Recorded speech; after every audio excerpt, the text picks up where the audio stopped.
السلام علیکم، welcome to my channel آج تک اردو۔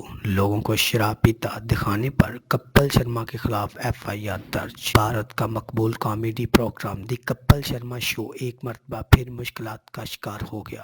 بھارتی میڈیا کے مطابق پروگرام کے میزبان کپل شرما کے خلاف ریاست مدھیہ پردیش کے شیوپوری عدالت میں FIR درج کی گئی ہے۔ رپورٹ کے مطابق پروگرام کی ایک قسط میں کمرہ عدالت کا منظر پیش کرتے ہوئے عدالت میں لوگوں کو شراب پیتے ہوئے دکھایا گیا، جس پر کپل شرما شو کے میکرز پر عدالت کی توہین کا الزام لگایا گیا اور مقدمہ بھی درج کروایا گیا۔ مقدمہ ڈسٹرکٹ اینڈ سیشن کورٹ کے وکیل سریش دھاکڑ نے درج کرایا، جن کے مطابق شو کے میزبان کپل شرما اور بھارتی چینل سونی ٹی وی کے ڈائریکٹر MP سنگھ کے خلاف IT ایکٹ اور ایگزیکٹ کے تحت مقدمہ درج کیا گیا۔ اس معاملے کی سماعت 1 اکتوبر کو ہوگی۔ واضح رہے کہ دی کپل شرما شو کی جس قسط پر FIR درج کی گئی ہے وہ گزشتہ برس 19 جنوری کو نشر کی گئی تھی، جبکہ رواں سال 24 اپریل کو دوبارہ وہی قسط ٹی وی پر دکھائی گئی۔ یاد رہے کہ کپل شرما شو تقریباً 7 ماہ بند رہنے کے بعد